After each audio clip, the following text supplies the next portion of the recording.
અમરોલીમાં 3 વર્ષના બાળકના અપહરણ કર્યા બાદ તેના જ માસીનો દીકરો વિકાસ શાહે ટ્રેનના શૌચાલયમાં દોરા વડે ગળું દબાવી હત્યા કરી હતી. આરોપી મુંબઈ ખાતે છુપાયો હતો, જ્યાં ક્રાઇમ બ્રાન્ચ અને અમરોલી પોલીસે સંયુક્ત ઓપરેશન પાર પાડી ધરપકડ કરી છે. પોલીસે 1 કિલોમીટર સુધી દોડી આરોપીને પકડી પાડ્યો હતો. અમરોલી વિસ્તારમાંથી 3 વર્ષના માસૂમ બાળક આરવનું અપહરણ કરીને હત્યા કરનાર આરોપી વિકાસ શાહને મુંબઈથી ક્રાઇમ બ્રાન્ચ અને અમરોલી પોલીસે દબોચી લીધો છે. આરોપી અગાઉ પરિવાર સાથે રહેવા આવેલા બાળકના માસીના દીકરા તરીકે ઓળખાય છે. ક્રિકેટ રમાડવાના બહાને આરવને ઘરની બહાર લઈ જઈ વિકાસને ટ્રેનના શૌચાલયમાં દોરા વડે ગળું દબાવીને તેની હત્યા કરી હતી. ઘટનાની જાણ થતાં જ સુરત ક્રાઇમ બ્રાન્ચ અને અમરોલી પોલીસે સંયુક્ત તપાસ શરૂ કરી હતી. મુંબઈના બીકેસી વિસ્તારમાં લેટેસ્ટ લોકેશન મળતા પોલીસ તત્કાળ મેદાનમાં ઉતરી હતી. પોલીસે 3 દિવસ સુધી સતત રેકી કરીને આરોપીનો પગથિયો શોધી કાઢ્યો હતો. આરોપી પોલીસને જોઈને ભાગવાનો પ્રયાસ કરી રહ્યો હતો, પરંતુ પોલીસે 1 કિલોમીટર સુધી પીછો કરીને તેને ફિલ્મી ઢબે પકડી પાડ્યો હતો. અપહરણ અને હત્યાની ઘટના 21 ઓગસ્ટે બની હતી. આરોપી વિકાસ બિહારનો વતની અને હાલ દુબઈમાં નોકરી કરતા આરવના પિતાના ઘરમાં રહેવા આવ્યો હતો. બાળકને રમાડવાના બહાનો બનાવીને તે તેને લઈ ગયો હતો. ત્યારબાદ આરવ અને વિકાસ બંને ગાયબ થઈ ગયા હતા. થાણેના લોકમાન્ય તિલક ટર્મિનસ રેલવે સ્ટેશનની કૃષિનગર એક્સપ્રેસ ટ્રેનના એસી કોચના શૌચાલયમાં આરવનો મૃતદેહ મળતા સમગ્ર પોલીસ તંત્ર દોડતું થઈ ગયું હતું. આરોપી વિકાસ અગાઉ સાઉદી અરેબિયા, કતાર અને કુવેત જેવા દેશોમાં રહેતો હતો. તેના વિદેશી કનેક્શન્સને ધ્યાનમાં રાખીને પોલીસે સાવચેતીપૂર્વક તપાસ કરી હતી. પોલીસે તમામ દિશાઓમાં તપાસનો દોર શરૂ કર્યો હતો અને આખરે વિકાસને ઝડપી પાડવામાં સફળતા મેળવી છે. ગઈ તારીખ 21/8/2025 રોજ અમરોલી પોલીસ સ્ટેશન વિસ્તારમાંથી એક ફરિયાદી બેનના 3 વર્ષના બાળકનું કિડનેપિંગ કરી અને એમની જે બેનનો એટલે કે એમનો ભત્રીજો લઈને જતો રહ્યો છે એવી ફરિયાદ અમરોલી પોલીસ સ્ટેશનને મળી હતી. અને 3 વર્ષના બાળકનો પ્રશ્ન હોય, જેથી પોલીસ કમિશનર સાહેબ અને જોઈન્ટ પોલીસ કમિશનર ક્રાઇમ સાહેબની સૂચનાથી ક્રાઇમ બ્રાન્ચની તમામ ટીમોને કામે લગાડવામાં આવી હતી.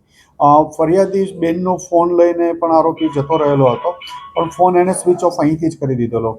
આ બાળક જે 21 તારીખે ગયો કિડનેપ કરીને 22 તારીખે Lokmanya Tilak police station Mumbai railway police સ્ટેશનની હદમાંથી એ બાળકની ટ્રેનના ડબ્બામાંથી લાશ મળી આવી હતી અને એનું ગળું કાપવામાં આવ્યું હતું. એટલે 3 વર્ષના બાળકનો ગંભીર પ્રકારનો ગુનો હોય. લોકમાન્ય ટિલક પોલીસ સ્ટેશનમાં પણ આ બાબતની તપાસ ચાલી રહી હોય. ક્રાઇમ બ્રાન્ચની ટીમો આ તપાસમાં તરત જ ત્યાં પહોંચી હતી અને છેલ્લા 4 દિવસથી ક્રાઇમ બ્રાન્ચના police inspector Jayant Zala, P S I Gamit અને અમરોલી પોલીસ સ્ટેશનના સ્ટાફની ટીમો ત્યાં અલગ અલગ વિસ્તારોમાં સર્ચ કરી રહી હતી. આ આરોપી સતત પોતાનું લોકેશન બદલ રહેતો હતો. દિવસમાં એકાદ વાર ફોન સ્ટાર્ટ કરી અને બંધ કરી દેતો હતો. અને ગઈકાલે રાત્રે ફરીથી બીકેસી વિસ્તારમાં રાતના ટાઈમમાં શરૂ કરતા પોલીસની ટીમોએ સતત 2-3 કલાક સુધી સર્ચ કર્યા બાદ એક જગ્યાએ દેખાતા પોલીસને જોઈ અને ભાગવા લાગતા 1 કિલોમીટર જેટલું ચેસ કરી અને ક્રાઇમ બ્રાન્ચની ટીમે એને પકડ્યો છે. સૌ પ્રથમ એને બાંદ્રા વિસ્તારમાં એકવાર લોકેશન મળ્યું હતું, તો બાંદ્રા વિસ્તાર પોલીસની ટીમે એક દિવસ આખો બાંદ્રા વિસ્તારમાં ઘૂમતા હતા.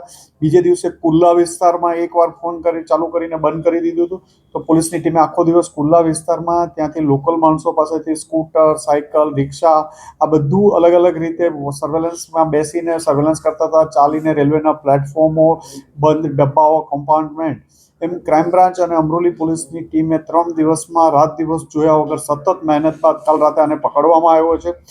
આરોપી વિકાસ બિસુદ્દીન દયાલ શાહ એ જે મરનાર છોકરો છે એના સગા માસીનો છોકરો હતો, તો આની ઉંમર 30 વર્ષ છે. આ લોકો મૂળ સિવાન બિહાર ડિસ્ટ્રિક્ટ બિહારના રહેવાસી છે. આરોપી અગાઉ કતાર, સાઉદી અરેબિયા અને અલગ અલગ બહારના કન્ટ્રીઓમાં પણ નોકરી કરી હતી. છેલ્લા એપ્રિલથી એ ઇન્ડિયા આવી ગયો હતો, કોઈ કામ ધંધો કરતો નહોતો. સુરતમાં એમના માસીના ઘરે એની મમ્મી ને એની બેન સાથે અહીંયા આવ્યા હતા 15 દિવસ પહેલા, અને એના મમ્મીને બેન પરત જતા હતા. આને પરત જવું ન હતું અને એમની સાથે અહીંયા રહેવું હતું એના માસીના ઘરે, અને કામ કોઈ કરવું ન હતું. એના માસીએ કામ કરવા માટે કહેતા એને ખરાબ લાગી ગયેલું હતું ને આ અનુસંધાને જ એના માસીના છોકરાને 21 તારીખે બપોરે કિડનેપ કરી 3 વર્ષના બાળકને કિડનેપ કરીને લઈ ગયો હતો. લઈ ગયા પછી એને થયું કે આને શું કરીશ, એટલે એને ટ્રેનના ડબ્બામાં એનું ગળું કાપી અને ટોયલેટમાં જ મારી અને મૂકીને ત્યાંથી જતો રહેલો હતો. આને પકડીને આગળની વધુ પૂછપરછ ચાલી રહી છે અને વધુ તપાસ માટે અમરોલી પોલીસને સોંપવામાં આવશે. સર, એક તરફ અસ્થિર મગજનો કહે છે, પરંતુ તેનો જે રીતે મોબાઈલ ઓન ઓફ કરી રહ્યો છે, તો શું કહેશો?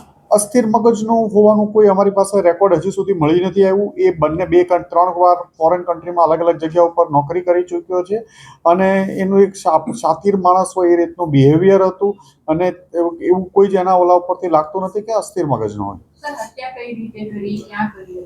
એણે ટ્રેનના કમ્પાર્ટમેન્ટમાં જ તે બ્લેડથી બાળકનું ગળું કાપી નાખેલું હતું અને મૂકીને જતો રહ્યો.